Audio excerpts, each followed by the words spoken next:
Good morning students. CCI career maker के online classes में आपका स्वागत है फिर से। देखिए बेटा, 10th क्लास में अभी तक अपन लीनियर इक्वेशन खत्म कर चुके हैं। ठीक है, लीनियर इक्वेशन वाला जो पोर्शन था वो अपना कंप्लीट हो चुका है लगभग। ठीक है, हालांकि उसमें शीट के कुछ क्वेश्चन अभी बाकी हैं, लेकिन वो शीट के क्वेश्चन आप करें, आप कमेंट बॉक्स में डालकर आप पूछें मुझसे, है ना, व्हाट्सएप के थ्रू मैसेज करके पूछें कौन से क्वेश्चन में प्रॉब्लम है, तो हम उसको डिस्कस करेंगे। ठीक है बेटा, बट आज हम स्टार्ट कर रहे हैं अपना नया टॉपिक स्टार्ट कर रहे हैं 10th क्लास का। जो हमारा फर्स्ट चैप्टर है वो है रियल नंबर्स। ठीक है बच्चों, काफी जगह काफी स्कूल्स में स्टार्टिंग में यही चैप्टर पढ़ाया जाता है ना। अपन चैप्टर फर्स्ट स्टार्ट कर रहे हैं। चैप्टर फर्स्ट है आज अपना रियल नंबर्स। देखो, हालांकि आप लोगों को नाम से थोड़ा थोड़ा सा पता लग रहा होगा चैप्टर के बारे में। रियल नंबर मतलब यार रियल नंबर्स की बात होगी ना, रियल नंबर्स के रिगार्डिंग जो आपके पास सॉल्यूशंस हैं, रियल नंबर के रिगार्डिंग जो हमारे पास वैल्यूज हैं उनके बारे में हम बात करेंगे। ठीक है ना, सॉरी वैल्यूज नहीं, रियल नंबर के रिगार्डिंग जो जो टॉपिक्स हैं उसको यहाँ क्लियर करेंगे। ठीक है, देखिए बट अभी आप समझो कि देखिए पहले हम रियल नंबर से पहले क्या क्या चीज हम पढ़ेंगे, है ना। मैं पूरा चैप्टर का एक इंट्रोडक्शन पढ़ता हूं, जैसे कि पहले हम नंबरों से स्टार्ट करते हैं, छोटे छोटे चीजों से स्टार्ट करते हैं, है ना। आज हम छोटी छोटी चीजों से स्टार्ट करते हैं, digits. Then what are the digits? Digit means जो हम 0 से लेके 9 तक की जो हमारे पास होती हैं values, 0 1 2 3 up to 9, 0 1 2 3 up to 9, ये हमारे पास क्या है? जनरल डिजिट्स है। ठीक है बेटा, डिजिट का मतलब यही होता है ना, 0 से लेके 9 तक की जो नॉर्मल हमारे पास डिजिट्स होती हैं वो डिजिट्स है। देन नंबर्स का मीनिंग क्या होता है? The combination of digit is called as number. जो डिजिट का कॉम्बिनेशन है उसी को हम क्या बोलते हैं? नंबर बोलते हैं। ठीक है ना, the combination of digit is called as number. भाई कुछ डिजिट का जो कॉम्बिनेशन होता है वही क्या है? नंबर है मेरे पास। जैसे कि मेरे पास 57 है, यहाँ पर 2 डिजिट है, 5 और 7 है ना। ऐसे 71 है, यहाँ भी 2 डिजिट है, 80 है, यहाँ भी 2 डिजिट है। मतलब कोई भी नंबर हो हमारे पास, कोई भी XYZ, जरूरी है 2 डिजिट का हो, 3 डिजिट का भी हो सकता है, 4 डिजिट का भी हो सकता है, कितने भी डिजिट का हो सकता है, वो एक अपने पास जनरल नंबर ही है। ठीक है बच्चों, उसके बाद हम पढ़ते हैं नंबर सिस्टम, जो 9th क्लास में आप लोगों ने पढ़ा होगा। नंबर सिस्टम का मतलब क्या है? भाई नंबर को एक सिस्टमेटिक फॉर्म में अरेंज करना। नंबर को सिस्टमेटिक फॉर्म में अरेंज करना मतलब नंबर जो होते हैं हमारे पास उसको एक सिस्टम के थ्रू, एक सिस्टमेटिक रूप से अरेंज करना उसको। जैसे कि हम 1 के बाद 2 लिखते हैं, 2 के बाद 3 लिखते हैं, ऐसा थोड़ा ना किसी के बाद कुछ भी लिख दिया। ठीक है, तो नंबर को सिस्टमेटिकली अरेंज करना उसी हम क्या बोलते हैं? नंबर सिस्टम बोलते हैं। ये आप लोगों ने पढ़ा होगा 9th क्लास में, नंबर सिस्टम। ठीक है, उसके बाद जो हमारे पास चीजें आती हैं पढ़ने के लिए वो आती हैं जैसे कि नेचुरल नंबर, होल नंबर्स, है ना। ये सब क्या क्या है? देखिए नेचुरल नंबर क्या होते हैं? नेचुरल नंबर्स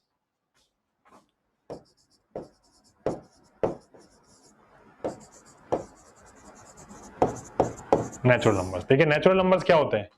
एक नंबरों की एक सीरीज होती है ना, अ सीरीज ऑफ नंबर्स। एक नंबर की एक सीरीज होती है स्टार्टिंग फ्रॉम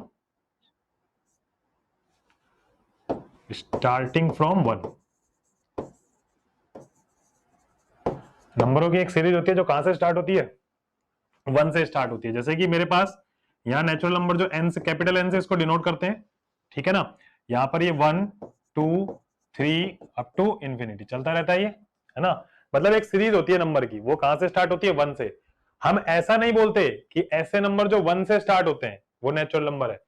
भाई सारे नंबर थोड़ा 1 से स्टार्ट होते हैं। जैसे कि 520 है ना, 520 है तो 5 से स्टार्ट हो रहा है। हालांकि तुम्हारा मतलब ये नहीं है कि हर नंबर 1 से स्टार्ट होता है, लेकिन अगर लिखते हैं ना हम तो कोई भी इस बात को पकड़ सकता है। ठीक है ना, कि नेचुरल नंबर क्या होते हैं। अगर आपने बोला कि जो नंबर 1 से स्टार्ट होता है तो कोई कहेगा कि भाई मुझे बता 520 क्या 1 से स्टार्ट हो रहा है क्या? नहीं, है ना। तो एक नंबर की सीरीज होती है, मतलब एक पैटर्न होता है जो कहां से स्टार्ट होता है? 1 से स्टार्ट होता है। ठीक है बच्चों, चलिए अगले अगले की मूव करते हैं। दूसरा आता है हमारे पास होल नंबर्स। ये जो होल नंबर्स होते हैं, होल नंबर का मतलब क्या होता है? देखो, होल नंबर होते हैं a series of numbers. Number की एक ऐसी सीरीज है starting from 0 starting from zero. Number की एक ऐसी सीरीज है जो कि कहां से स्टार्ट होता है, जीरो से स्टार्ट होता है। ठीक है बच्चों, तो जीरो से स्टार्ट होता है वो हमारे पास होल नंबर है, जैसे कि W इक्वल टू मैं क्या लिख सकता हूं, 0 1 2 3 अप टू इंफिनिटी, ये चलता रहेगा। एक ऐसे नंबर की सीरीज है जो कहां से स्टार्ट हो रही है, जीरो से स्टार्ट हो रही है, इसे हम बोलते हैं क्या, होल नंबर्स। ठीक है बच्चों, आ रही है बात समझ में? ठीक है ना। अब ये होल नंबर्स हो गया। होल नंबर के बाद मेरे पास क्या आएगा, होल नंबर के बाद आता है इंटीजर्स। ये सारी चीजें आपकी 9th क्लास में पढ़ी हुई है हालांकि, है ना, लेकिन फिर भी अपन एक बार चैप्टर स्टार्ट करने के लिए इसको दोहरा लेते हैं। इंटीजर्स क्या होते हैं, इंटीजर्स हैं which contain all whole numbers, जिसमें सारे कौन से होते हैं, whole numbers, and negative of natural number, negative of natural numbers is called integers. हालांकि इस डेफिनेशन को मैं ऐसे भी लिख सकता था, which contain positive and negative of natural number, जो नेचुरल और पॉजिटिव नंबर के, नेचुरल नंबर के पॉजिटिव और नेगेटिव दोनों को होल्ड कर रहा है, एंड जीरो, और जीरो को होल्ड कर रहा है। मतलब जिसमें नेगेटिव और पॉजिटिव हो किसके, रियल नंबर, उसके इंटीजर के, सॉरी नेचुरल नंबर के, और क्या हो, जीरो भी हो साथ में, तो इसे ही हम क्या बोलते हैं, इंटीजर्स बोलते हैं। ठीक है, इंटीजर को हम कैपिटल जेड से शो करते हैं, सब बच्चों को पता है ये वाली बात, क्योंकि इसको एक, मतलब हालांकि जो अपने पास स्टार्टिंग लेटर है वो बहुत सारे होते हैं, लेकिन आई किसी और के लिए होगा, है ना, तो जर्मन वर्ड जेलिन होता है, तो उससे हम इसको शो करते हैं। तो यहाँ पर माइनस से लेके, मतलब अपने पास डॉटेड लाइन में -3 -2 -1 लिख सकता हूं मैं, फिर 0, फिर 1 2 और 3, इस तरह से चलता जाएगा। ये क्या है, इंटीजर्स। ठीक है बच्चों, समझ में आ गया सभी को कि इंटीजर्स क्या होते हैं, है ना। देन इंटीजर के बाद हमारे पास जो अगला आता है, इंटीजर के बाद आएगा मेरे पास रेशनल नंबर, जिससे बहुत अच्छी तरह से आप परिचित होंगे। ठीक है ना, रेशनल नंबर्स क्या होते हैं, रेशनल नंबर को किससे शो करते हैं, पहली बात तो, है ना, रेशनल नंबर को हम क्यू से शो करते हैं, क्यू से। अब सब क्यू से क्यों, आर से क्यों नहीं करते भाई, आर किसी और चीज के लिए डिफाइन है ना। रेशनल नंबर क्यू से इसलिए करते हैं क्योंकि क्वोशिएंट बोलते हैं इसको, है ना, और क्वोशिएंट बोलने की वजह से क्या होता है, इसको क्यू से शो करते हैं। आर से इसलिए नहीं करते, आर पहले से कहीं से और डिनोट है ना। तो रेशनल नंबर क्या होते हैं, which can be written in the form of p upon q, जो पी अपॉन क्यू की फॉर्म में लिखे जा सकते हैं, which can be written in the form of p upon q, है ना, जिसको पी अपॉन क्यू की फॉर्म में लिखा जा सकता है, where p and q are coprime numbers. अब ये को प्राइम क्या बीमारी है, देखो को प्राइम नंबर्स, अभी तक तो आप लोगों ने प्राइम नंबर पढ़े होंगे आज तक, है ना। प्राइम नंबर क्या होता है, जो या तो खुद से डिवाइड होते हैं या फिर 1 से डिवाइड होता है ना, which is divided by itself और 1 ओनली, जो है तो खुद से या फिर 1 से डिवाइड होते हैं, इसे हम क्या बोलते हैं, प्राइम नंबर बोलते हैं। लेकिन ये को प्राइम वर्ड क्या होता है, को प्राइम जो अपन अपने पास आ रहा है, इस को प्राइम में क्या क्या होता है। को प्राइम का मतलब ये थोड़ा है कि भाई जैसे आपने आपने वर्ड सुने होंगे, को एजुकेशन, को स्पॉन्सर, इस तरह के, मतलब जो साथ में आता है, ये अकेला नहीं आता कभी भी, ये दुकेला आता है, मतलब दो के साथ, दो साथ में आते हैं ये, है ना। को प्राइम का मतलब क्या होता है, दो हमारे पास ऐसे नंबर होते हैं जिनमें 1 के अलावा कोई कॉमन फैक्टर नहीं होता। हरी बात समझ में, जैसे कि मैंने ले लिया 4 और 5 ले लिया, फिर 10 और 11 ले लिया, 12 और 13 ले लिया, 13 और 14 ले लिया। मतलब जैसे कि अपने पास कोई भी नंबर है ना, 13 14 है, अब 13 के अगर मैं प्राइम फैक्टर करूं 1 इंटू 13, 14 के करूंगा तो 2 इंटू 7 इंटू 1 हो जाएगा। तो 1 के अलावा कुछ कॉमन है क्या इनमें, नहीं है ना 1 के अलावा कॉमन, तो इन्हीं को हम क्या बोलते हैं, को प्राइम नंबर बोलते हैं। मतलब यहां पर जब हम काटेंगे ना पी और क्यू को, मतलब पी अपॉन क्यू है ना, ये जब काटे तो कटना नहीं चाहिए, ये उसे ही हम क्या बोलते हैं, को प्राइम नंबर बोलते हैं। अरे बच्चों बात समझ में, ये को प्राइम नंबर है। अब और एंड या एक बात और होती है, q is not equal to zero. भाई क्यू हमारे पास, क्योंकि डिनोमिनेटर में, और डिनोमिनेटर में जीरो कभी भी होना नहीं चाहिए फ्रैक्शन में, है ना, क्योंकि डिनोमिनेटर में अगर जीरो आ गया तो इसका मतलब वो इनफाइनाइट हो जाएगा। ठीक है बच्चों, तो q is not equal to zero, ये रेशनल नंबर है, इससे हम क्यू से शो करते हैं। फॉर एग्जाम्पल हम ले सकते हैं भाई 2 अपॉन 3 माइनस का 5 अपॉन में 7 माइनस का 16 अपॉन में 2, सॉरी मैं 16 अपॉन में 21 लिख देता हूं। ठीक है, कुछ भी हो सकता है, 2 भी एक प्राइम नंबर, 2 भी एक ये रेशनल नंबर है। फिर तुम सोचो सर 2 को तो 2 है, ये पी अपॉन क्यू की फॉर्म में कहां से हो गया? बिल्कुल हो सकता है, क्योंकि इस 2 को भी मैं 2/1 लिख सकता हूं, इसलिए है ना, ये भी क्या है, एक रेशनल नंबर ही है। ठीक है बच्चों, समझ में आ गया रेशनल नंबर क्या क्या होते हैं? रेशनल नंबर के बाद आएगा हमारे पास इर्रेशनल नंबर। कैसे नंबर आएंगे? Irrational number.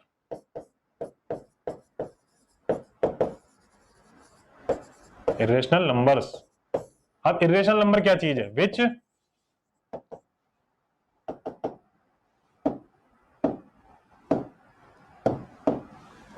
which cannot be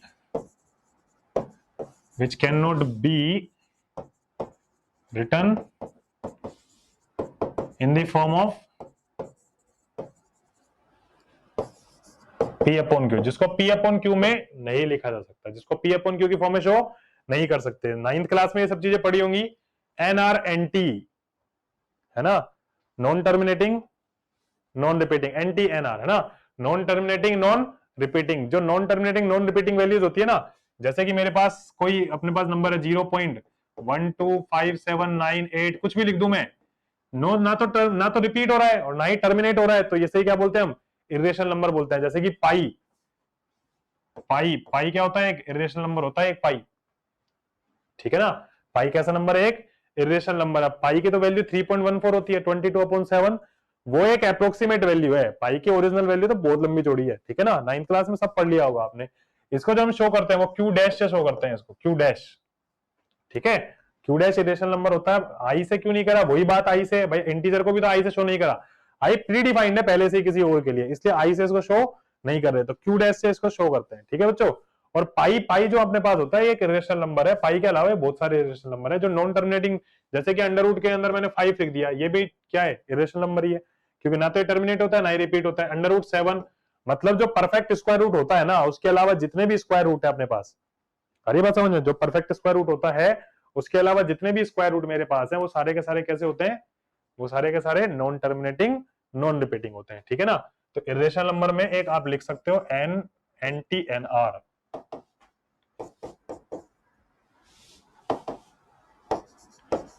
non terminating non repeating. ठीक है ना तो टर्मिनेट हो रहे हो ना ही रिपीट हो रहे हैं। अरे बात समझ में, ये है अपने पास कौन सा नंबर? Irrational numbers. ठीक है बच्चों, इरेशनल नंबर के बाद जो अगली कहानी आती है, वो अगली कहानी किसकी आएगी? देखो, अगला हम बताते हैं रियल नंबर्स,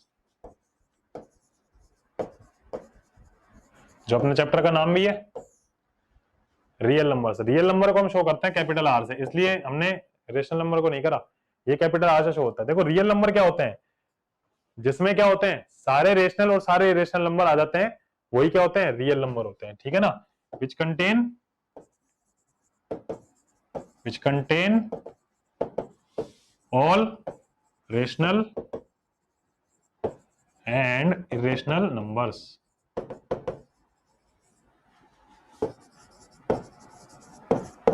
जिसमें सारे कैसे हो? रियल और रेशनल और इरेशनल नंबर सारे के सारे हो जाए ना, उसे हम क्या बोलते हैं? रियल नंबर बोलते हैं। जो भी धरती पे मौजूद है ना सारे नंबर, वो सारे नंबर रियल नंबर है। ठीक है ना, सारे के सारे रियल नंबर है। तुम कोई सा भी नंबर कह दो मेरे से, है ना, कोई सा भी नंबर, जैसे सर आपने बोला √2, √4, 3/2, माइनस का 5/7, 11/9, कोई सा भी नंबर ले लो, है ना, √8, ये सारे के सारे कैसे हैं? रियल नंबर है ना। पाई भी एक रियल नंबर है, क्योंकि है तो इरेशनल लेकिन रियल भी तो कह सकते हैं, क्योंकि रियल में क्या होता है? रेशनल और इरेशनल दोनों ही नंबर आ जाते हैं। ठीक है बच्चों, तो यही हमारे पास क्या है? इसकी डेफिनेशन है। क्लियर है बात, है ना? चलिए अगले के ऊपर बात करते हैं, जो अपने हमारे पास डेफिनेशन आएगी रियल नंबर के बाद। देखो मैं छोटी छोटी डेफिनेशन और लिखवा देता हूं, है ना, हालांकि लिखनी अपन को पहले चाहिए थी, ये रियल नंबर तक ही अपने पास रहता है। आगे हम 11th क्लास में पढ़ते हैं, फर्दर इमेजनरी नंबर भी होते हैं, कॉम्प्लेक्स नंबर भी होते हैं, सब कुछ होते हैं, लेकिन वो अभी अपने सिलेबस से बाहर की बातें हैं। ठीक है ना, और हम छोटी छोटी टर्म्स के बारे में बात कर लेते हैं जो इस चैप्टर में काम में आएंगी, है ना। देखिए, prime number, even number, odd number सब जानते हैं, है ना, फिर भी मैं एक बार लिख देता हूं शॉर्ट फॉर्म में। प्राइम नंबर क्या होते हैं? विच इज डिवाइडेड बाय 1 और itself only,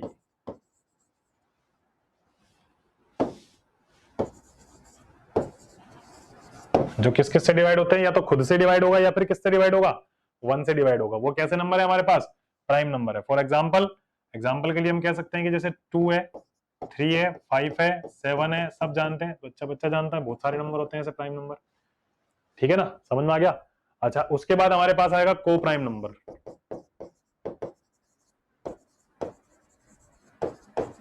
को प्राइम नंबर क्या बीमारी है, को प्राइम नंबर है विच द टू नंबर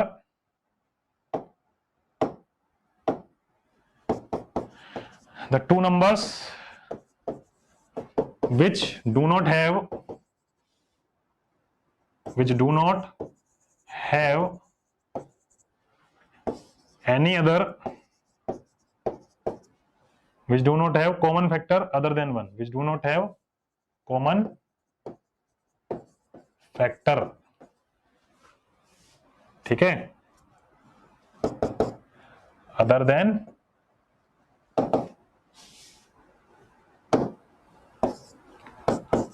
1, मतलब जिसमें 1 के अलावा कोई कॉमन फैक्टर नहीं होता। या फिर हम कह सकते हैं the two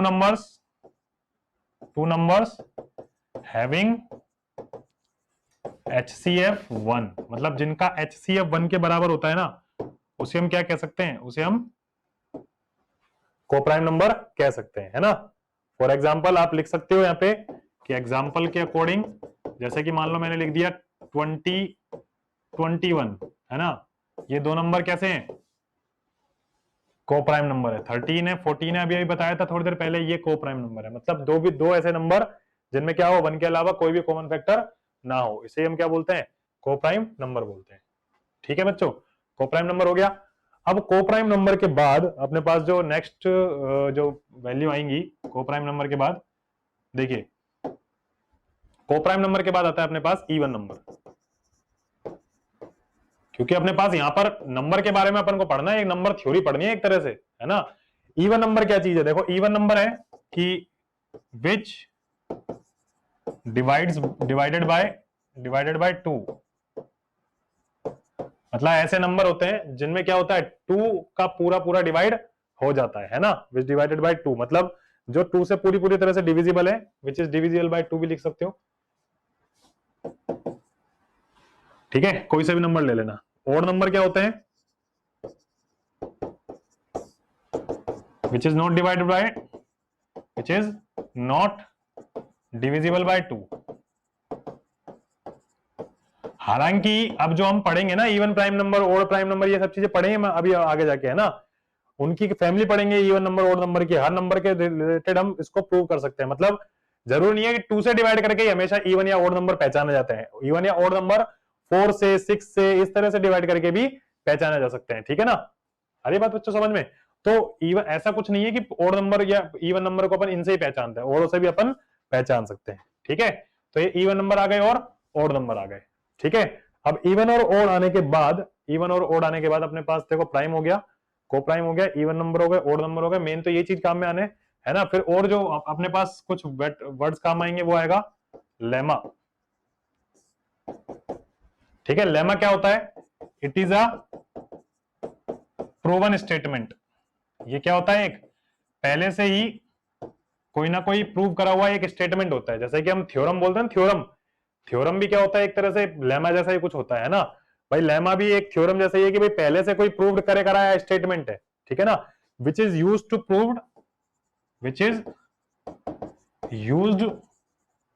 prove any other statement.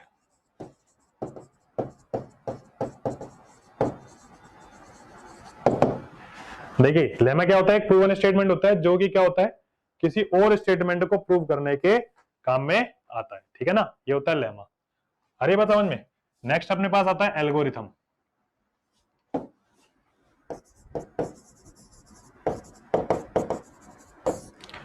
Algorithm देखो क्या होता है, ये किसी भी क्वेश्चन को करने के लिए हमें कुछ वेल डिफाइंड स्टेप्स हमें फॉलो करने पड़ते हैं। मतलब कोई भी हमें अगर क्वेश्चन करना है तो उसके लिए जो बने बनाए प्रोसीजर है ना, आपको उन्हीं को फॉलो करना पड़ता है। मतलब जैसे कि हम हम अलजेब्रा में हम डिवाइडेशन करते हैं, जैसे कि हम अलजेब्रा जो हमारे पास है ना, जैसे कि एक्स स्क्वायर प्लस वगैरह कुछ अपने पास होते हैं, उनको हम डिवाइड करते हैं, तो हम क्या कहते हैं कि पहले इसको अरेंज करो, मतलब जो डिक्रीजिंग ऑर्डर है पावर्स का, जो डिक्रीजिंग ऑर्डर है उसमें अरेंज करो, सबसे बड़ी पावर को सबसे पहले रखो, है ना, उसके बाद फर्स्ट को फर्स्ट से डिवाइड करो, ऐसा हम कहते हैं। मतलब कोई भी आप चाहे आप एक छोटी सी चीज की बात समझ लो, जैसे कि आप एक चाय बना रहे हो आज घर में, तो चाय बनाने के लिए भी तो अपन कुछ प्रोसीजर फॉलो करते हैं ना, ऐसा थोड़ा है कि सीधी चाय बन जाती है भाई। अपन गैस को ऑन करेंगे, अपन केटली लेंगे, उस केटली में पानी चढ़ाएंगे, दूध डालेंगे, चाय चीनी जो भी है वो सब करेंगे, उसके बाद ही तो चाय बनेगी ना। मतलब चाय को बनाने का हमारे पास एक पर्टिकुलर प्रोसीजर है। ऐसे ही मैथ्स में क्या होता है, क्वेश्चन को सोल्व करने के लिए एक पर्टिकुलर प्रोसीजर काम में लेना पड़ता है, उसी को हम क्या बोलते हैं, एल्गोरिथम बोलते हैं। ठीक है ना, ठीक है, आ रही है बात समझ में। इट इज आप इसको लिख सकते हो वेल डिफाइंड स्टेप्स। देखिए एन एल्गोरिथम, इसको मैं डिलीट कर रहा हूं,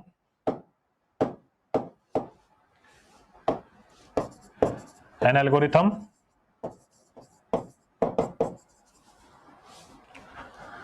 is a series of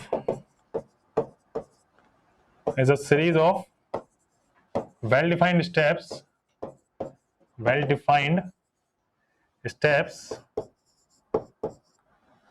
which gives a procedure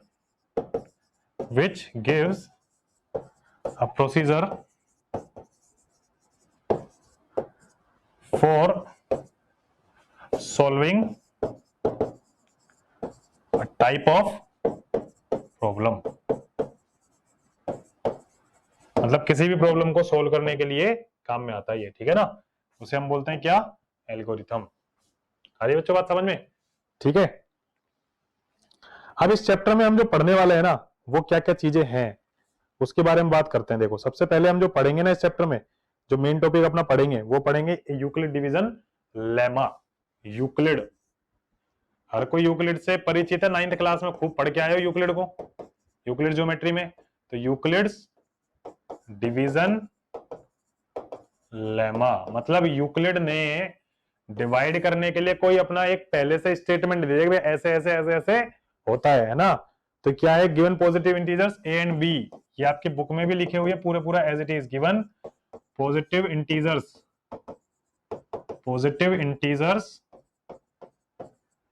A and b, positive integer a और बी दिए हुए हैं। देयर एग्जिस्ट यूनिक इंटीजर्स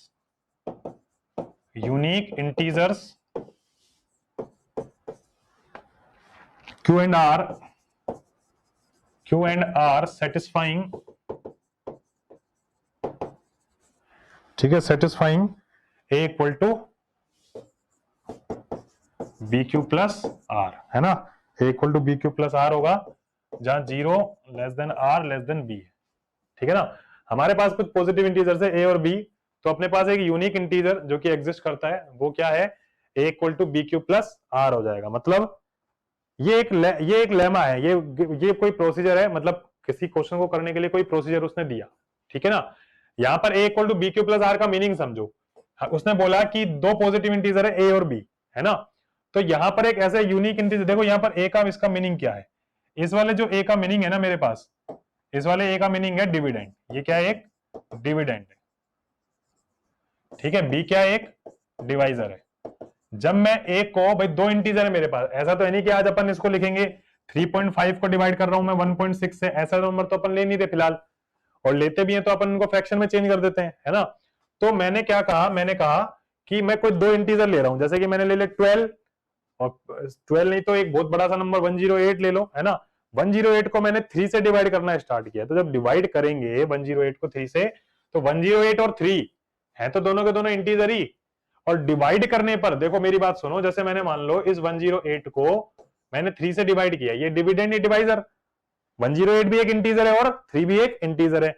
जब मैंने इनको डिवाइड करना स्टार्ट किया, तो डिवाइड करने पर 3 3 9 और 1 और 8, तो 3 6 18, रिमाइंडर आया 0, ये क्वोशिएंट है, फिर ये रिमाइंडर है। तो जो क्वोशिएंट और रिमाइंडर है वो दोनों भी तो इंटीजर ही है, अरे बात समझ में, वो दोनों भी क्या है, इंटीजर ही है। तो यहां पर ये एक तरह से, ये जो Q है, ये Q तो क्वोशिएंट है, इस आर का मतलब है remainder, and they all are integers, ये सारे के सारे कैसे हैं, इंटीजर ही हैं, क्योंकि जब आप एक नंबर से दूसरे नंबर को डिवाइड करोगे तो डिवाइड करने पर मिलता क्या, अल्टीमेटली इंटीजर ही तो मिलता है। आ रही बात समझ में, कोई डाउट इसमें है ना? तो समझ में आ गया होगा हर किसी को। तो यूक्लिड डिवीजन लेमा क्या होती है वो समझ में आई, ठीक है ना? अब अपन इसी से रिगार्डिंग, इसी के रिगार्डिंग एक एल्गोरिथम आएगी जिसे हम बोलते हैं यूक्लिड्स डिवीजन एल्गोरिथम। देखिए ये एल्गोरिथम क्या है, इसको बहुत ध्यान से समझना, ठीक है ना? यूक्लिड डिवीजन एल्गोरिथम, देखिए टू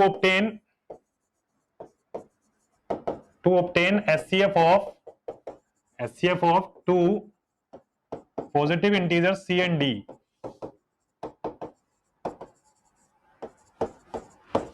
देखो ये यूक्लिड डिवीजन जो एल्गोरिथम है, यूक्लिड डिवीजन लेमा का कोई ना कोई एप्लीकेशन है, मतलब इसका यूज किस तरह से कर रहे हैं। To obtain HCF of two numbers C and D, दो मेरे पास कोई भी नंबर है, जरूरी नहीं है C और D लूं मैं, तुम X और Y ले लो, P और Q ले लो, M और N ले लो, कुछ भी ले लो, दो नंबर है हमारे पास, वो दो नंबर C और D ने ले लिया, तो इनके जो मेरे पास C और D है ना, इनका क्या निकालना है मुझे, इनका एचसीएफ निकालना है, ठीक है बेटा?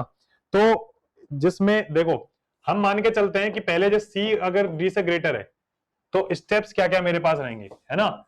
स्टेप्स हमें क्या क्या फॉलो करने हैं। तो पहला मेरे पास जो स्टेप है वो ये है, apply Euclid division lemma, apply Euclid, apply क्या करना है, Euclid's division lemma to C, मतलब यूक्लिड डिवीजन लेमा हमें अप्लाई करना है किस पर, C and D, ठीक है? We find whole numbers,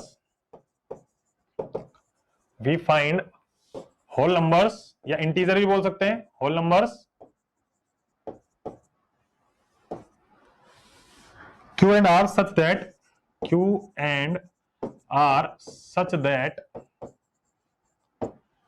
that C equal to DQ plus R, where remainder, जो रिमाइंडर होता है ना वो या तो 0 के बराबर होता है या फिर D से कम होगा।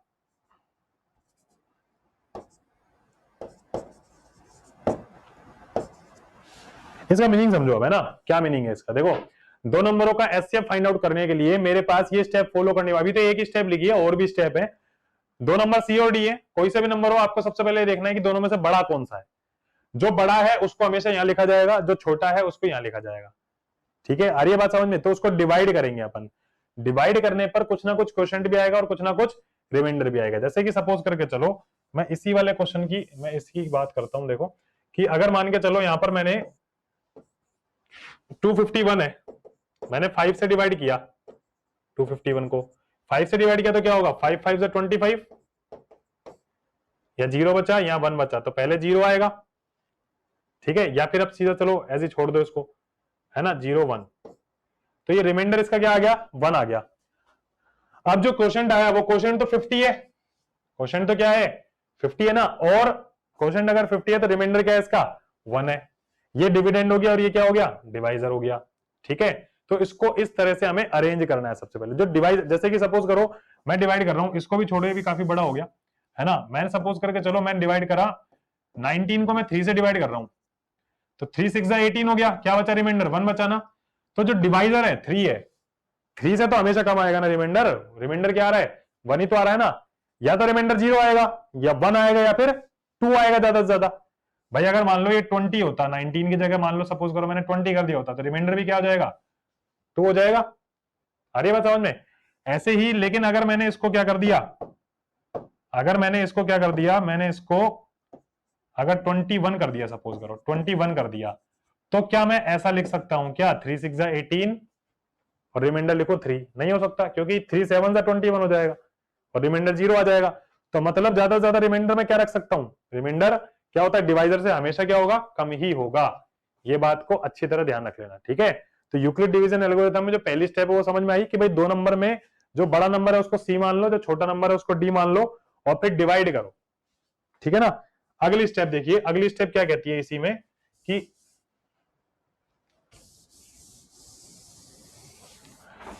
अगली स्टेप आपसे ये कहती है कि जो सेकंड स्टेप है कि इफ r इक्वल टू 0, अगर यहां पर रिमाइंडर 0 आ गया, ठीक है ना, d इज एचसीएफ, तो d क्या होगा, एचसीएफ होगा। मतलब अगर r 0 हो गया तो जो डिवाइजर है ना वही क्या होगा, इसका एचसीएफ होगा, ठीक है ना। If r is not equal to 0, then apply division lemma for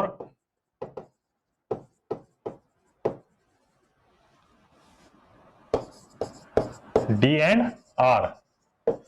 देखो अगर पहली बार में अगर r 0 के बराबर हो गया, अगर r 0 के बराबर हो गया मतलब रिमाइंडर 0 के बराबर हो गया ना, तो जिससे आप डिवाइड कर रहे हो ना वही क्या है, आपका एचसीएफ है। ये क्यों काम में ले रहे हैं, यूक्लिड डिवीजन एल्गोरिथम 2 नंबर का एचसीएफ फाइंड आउट करने के लिए काम में ले रहे हैं अपन, क्या, यूक्लिड डिवीजन एल्गोरिथम, ठीक है ना। तो अगर डी और अगर सपोज करो रिमाइंडर r ही 0 के बराबर आ गया, तो उस केस में जो डिवाइजर है वही क्या होता है, उसका एचसीएफ होता है। लेकिन अगर r 0 नहीं आया तो जब हम लेमा अप्लाई करेंगे, ये जो डिवीजन लेमा अप्लाई करेंगे, ये किसके लिए अप्लाई करते रहेंगे, डी और आर के लिए अप्लाई करते रहेंगे, ठीक है ना। अरे बात समझ में, ये डी और आर के लिए अप्लाई करते रहेंगे, इसे बोलते हैं हम Euclid division lemma.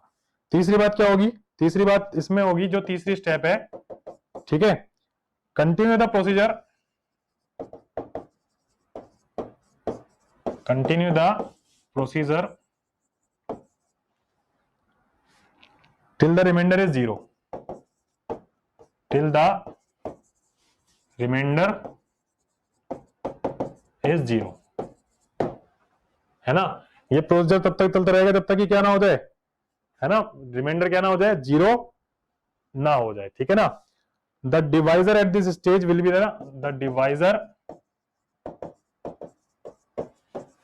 At this stage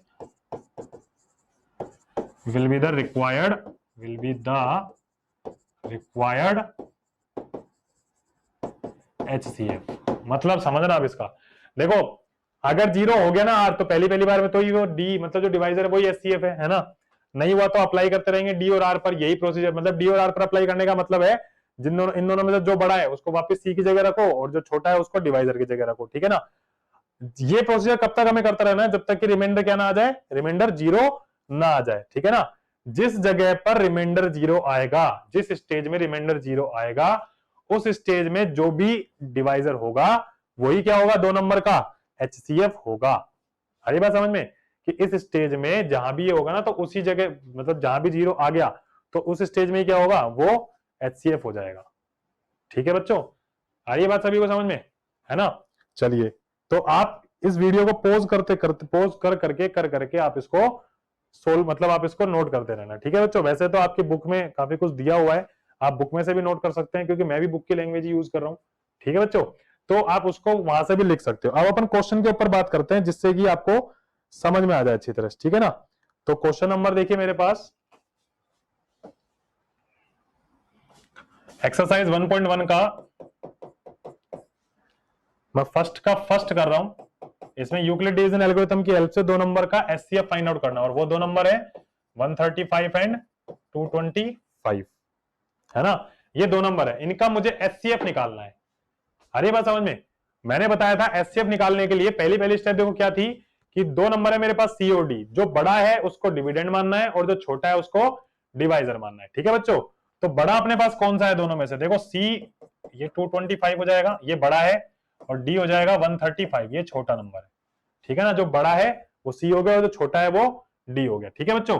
अब देखो क्योंकि होता है, क्या होता है, सी इक्वल टू में डी क्यू प्लस आर होता है, ये यूक्लिड डिवीजन लेमा है ना। इसमें जो रिमाइंडर होता है, जो रिमाइंडर होगा वो क्या होता है, 0 से तो 0 के बराबर या उसके छोटा होता है, या फिर 0 से बड़ा या उसके बराबर होता है, और 1 से छोटा होता है, ठीक है ना।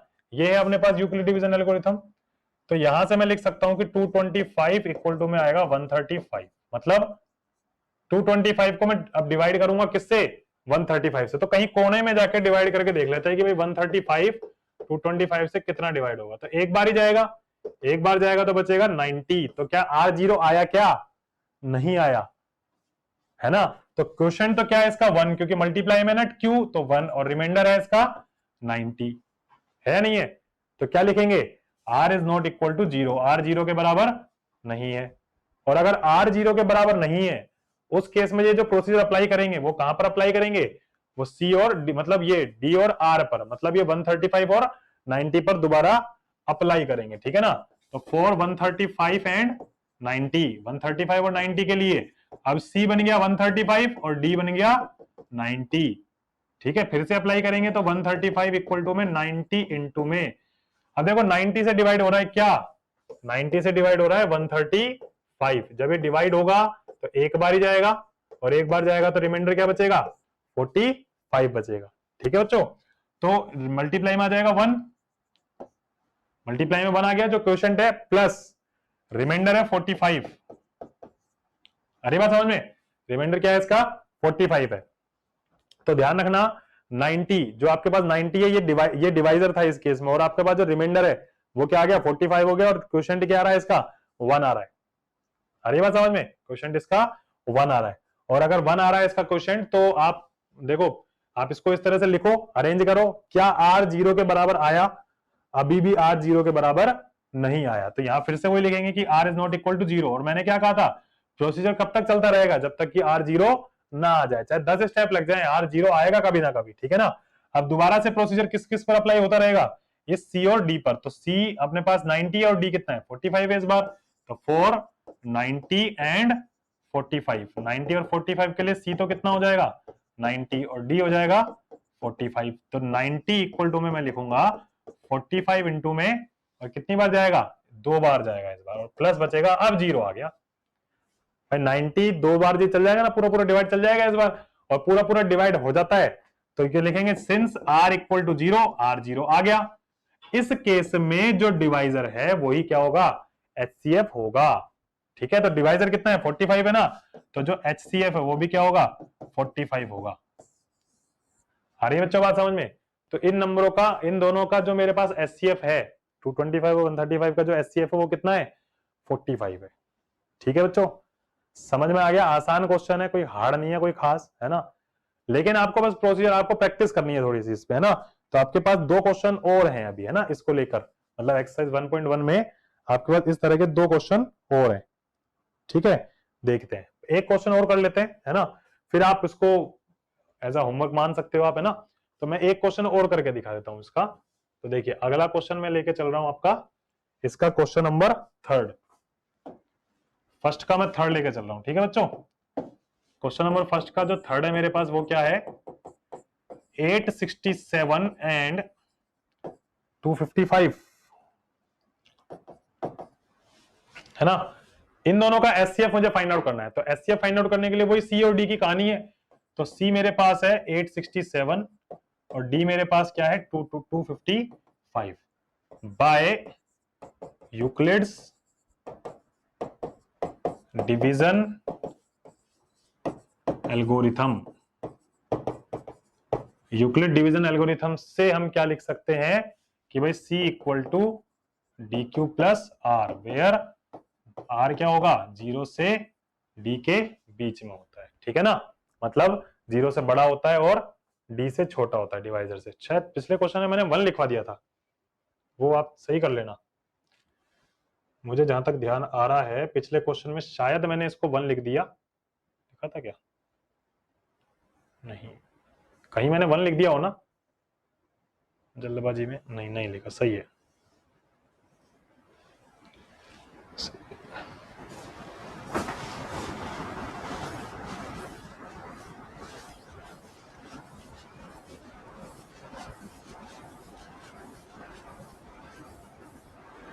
कैची गायब हो गया,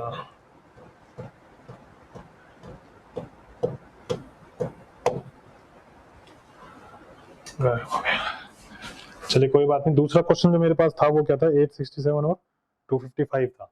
देखिए क्वेश्चन नंबर सेकंड था, फर्स्ट का जो सेकंड था वो था 867 एंड 255। जो C है वो तो 867 है और D क्या हो जाएगा 255 हो जाएगा बाय यूक्लिड डिवीजन एल्गोरिथम।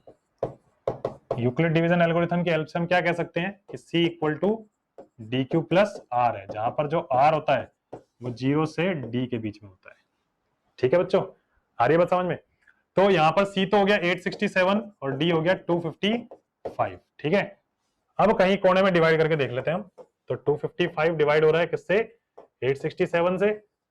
तो कितनी बार जा सकता है? 2-3 बार तो चल ही जाएगा, है ना? शायद आई थिंक 3 बार चल जाएगा मेरे ख्याल से।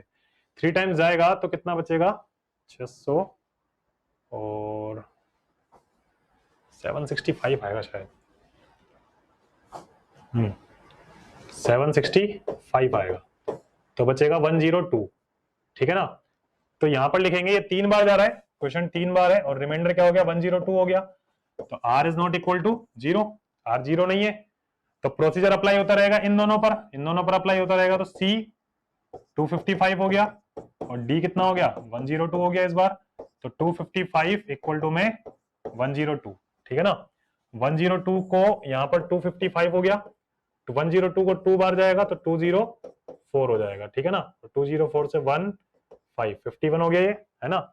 ये 2 बार गया और प्लस में क्या हो गया? 51 हो गया। ठीक है ना? अब r is not equal to 0 है ना? r is not equal to 0 है, तो ये 102, ये 51, ये 2 बार जाएगा 51 इंटू 2, 51, ये भी 102 है ना? तो 51 टू जा 102। ठीक है, समझ में आ गया? प्लस में क्या आ जाएगा? 0। तो r equal to 0, so r equal to 0 and SCF क्या हो जाएगा इस केस में?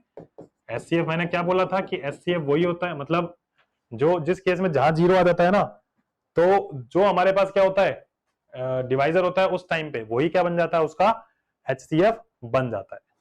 ठीक है बच्चों, समझ में आ गया? इसका एक पार्ट और है, वो आपको अपने आप करना है कि भाई एक पार्ट आप अपने आप भी ट्राई करके देखो।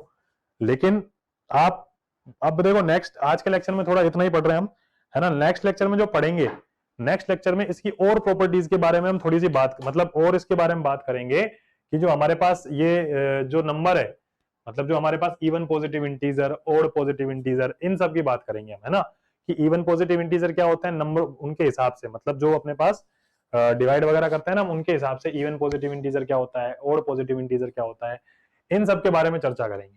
ठीक है बच्चों, तो आज के लेक्चर में फिलहाल इतना ही, है ना? आप थोड़ा सा इसके जो बच्चे कुछ क्वेश्चन है कर लेना, एक क्वेश्चन ही है वैसे तो, और एक एग्जाम्पल भी है ना? थोड़ा सा आप थोड़ी और मेहनत करो। ये चैप्टर देखो वैसे थोड़ा सा बोरिंग है, हल्का सा बोरिंग लगेगा ये चैप्टर, लेकिन फिर भी सीखने लायक चैप्टर है ना? चीजें काफी यहाँ पर स्ट्रॉन्ग आती है सीखने के लिए। बहुत रटना भी आपको थोड़ा सा पड़ेगा क्वेश्चन में, कि आपको ऐसा लगेगा कि हम रट रहे हैं, लेकिन समझना फिर भी पड़ेगा। मतलब समझोगे तो ज्यादा बेटर है, नहीं समझोगे तो रट तो लोगे, ऐसी कोई बात नहीं है। सेशन के एंड तक सब बच्चों को रट ही जाता है चैप्टर में। ठीक है, तो घर पे आप बैठे हैं, है ना? घर पे बैठे बैठे आप पढ़ाई करते रहिए, CCI की जो ऑनलाइन क्लासेस है उनका थोड़ा सा फायदा उठाइए। ठीक है, तो थैंक यू सो मच। घर पे रहिए, सेफ रहिए। ठीक है।